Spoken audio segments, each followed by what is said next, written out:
Good afternoon. Bear with me. We're going to try to get through this. This has been a very tough day for the Sebastian County Sheriff's Department.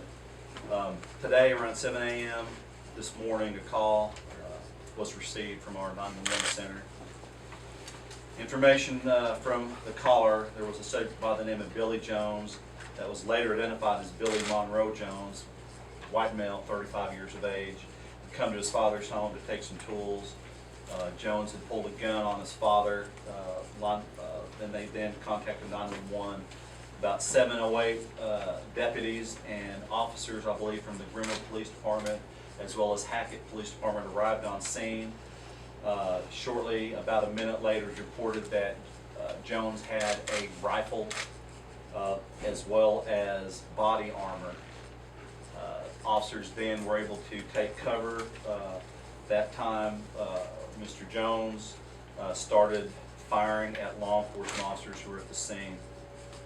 More officers and deputies arrived at the scene to take up a perimeter position.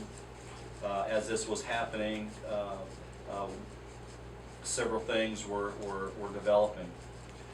More information began to develop that Jones was wanted to cause what was told to us as a ruckus, and he was due in court in Fort Smith regarding a petition to revoke a suspended sentence charge. So he was going to court today for charges against him. About 7:16, law enforcement at the scene told dispatch that the suspect was in fact firing multiple rounds from what we possibly believe is an assault rifle. This continued for some time. More officers, troopers, federal agents started to respond to the scene. About 7:43 a.m., Hackett Police Chief Darrell Spells was hit by fire by Jones. He was grazed in the forehead, I believe. It took other deputies who braved the fire of the suspect to get Chief Spells and Deputy Cooper, who was also at that time shot at the scene, extracted.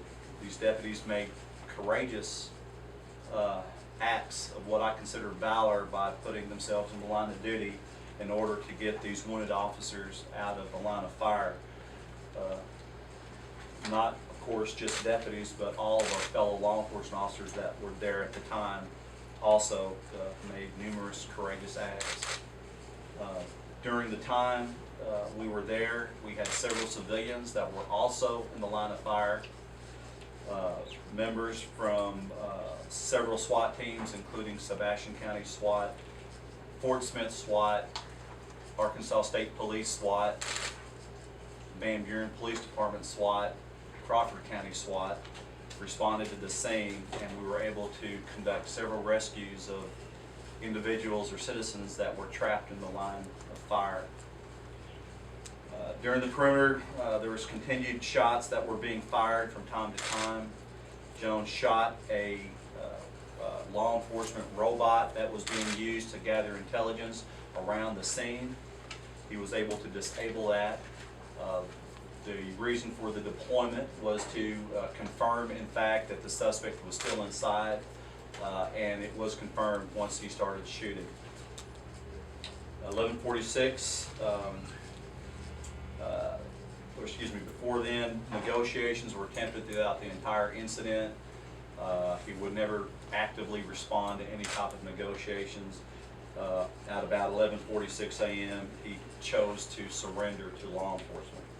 He was taken in custody by Arkansas State Police, Crawford County Sheriff's Department, as well as other agencies that were there. The search of the home so far has revealed a certain amount of explosive materials. We don't know what type. Investigation obviously is ongoing. Fort Smith Fire Department Bond Squad was deployed to clear the home and make the scene safe. It is currently still an active crime scene. The Arkansas State Police Criminal Investigation Division has taken over the crime scene for processing to relieve our agency to deal with the grief of losing one of our deputies. About 1:15 p.m., Deputy Bill Cooper underwent several surgeries. During the time, it was determined that it was a fatal wound the deputy's neck, and about 1:15 p.m. He was pronounced dead.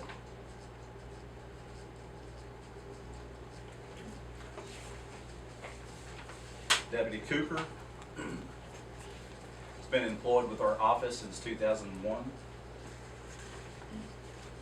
He's had a proud service within our department and has served on numerous occasions valiantly. He also previously served with the Fort Smith Police Department for 5 years and also served his nation with the United States Marine Corps.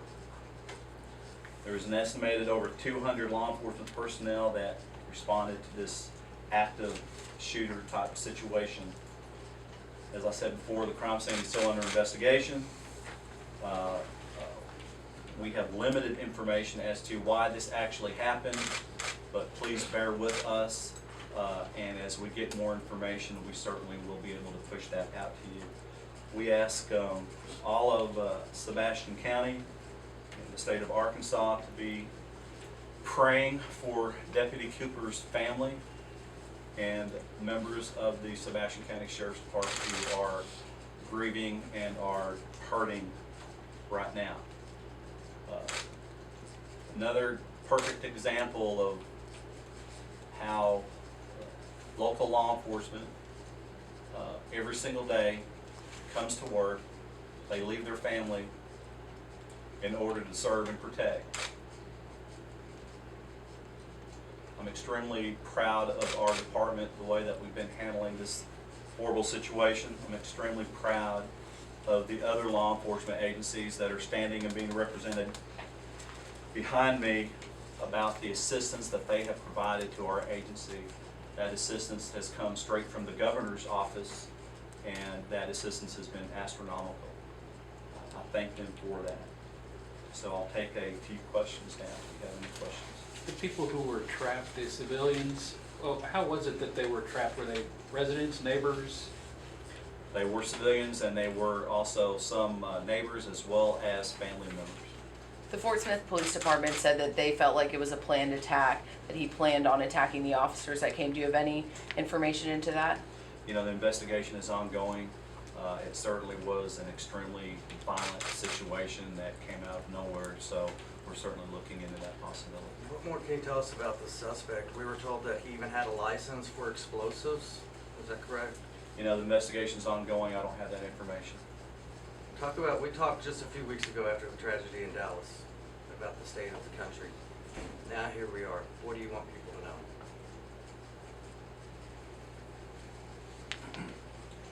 As I said earlier, I just want our community to understand the amount of sacrifices that our law enforcement officers give every single day. All of our first responders who sacrifice baseball games, family, birthday parties, while people sleep at night, you know, they're on watch. And we do care about the community. And here's a perfect example of the ultimate sacrifice that was paid in order to keep our community safe. What else do you want the community to know about Corporal Cooper? You know, Corporal Bill Cooper was dynamic. He loved his job. He could have retired years ago. He loved his community so much that he stayed on with the Sheriff's Department, serving and protecting. He loved the men and women that he worked with. He was extremely close to the people out of the Special Services Division that he worked with. They loved him, and he knew that they loved him. He was just an outstanding officer. He also recently was also one of our community police officers. So he had community policing in his heart, and he was a perfect example of how we all want our law enforcement officers to be when it comes to relationships with our community. He knew how important that was, and he lived it every single day as a deputy sheriff for Sebastian County. Sheriff, are you ever prepared for stuff like this? No, You guys handle this? absolutely not. Never prepared for it. You know, every single day, you know, we prepare as best we can. You know, it's one of the few jobs in our country where you have to strap a sidearm just to go to work. You know, it's a job that a lot of people right now don't want. It's a job right now that within the last 2-3 years has become extremely unpopular when it comes to recruiting. It's a job that other people don't want to do, but you have men and women every single day that has dealt with crises that have affected us nationally, from Dallas to Baton Rouge.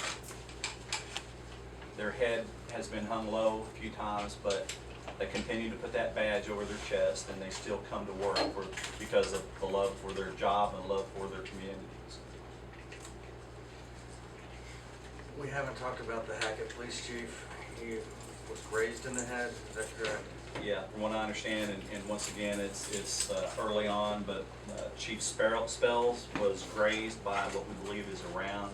He was treated and released from the hospital and is doing good. He also should be considered a brave and outstanding officer who came and left his community to come out into the county to assist our deputies, and that's called, you know, courage.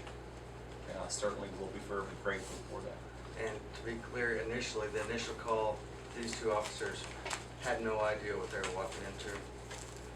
No, they did not. No, they were responding to a disturbance that escalated into a violent confrontation.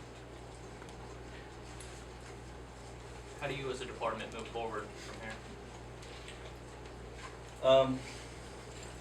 We take it one day at a time.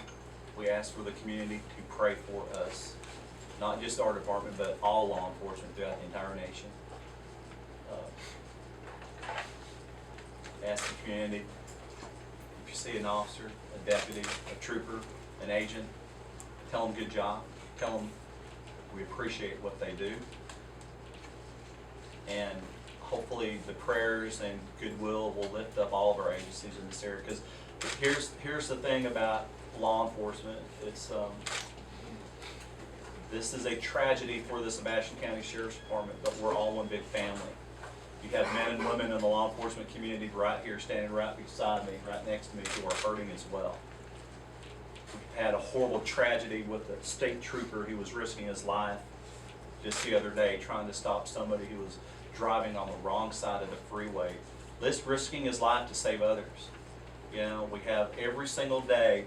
What I do ask is for the media to show the other side of the coin. Every day throughout our nation, our law enforcement does it right. Thousands of times a day, we do it right. Millions of times a year with every single law enforcement officer. And yet, over the last several years, it appears that we focus on those incidents where we mess up. And rightfully, we have to self-examine ourselves and own up to that. And it should be reported. But at the same time, there's another side of the story where guys every single day do it right. Men and women in law enforcement go to work every single day and do it right.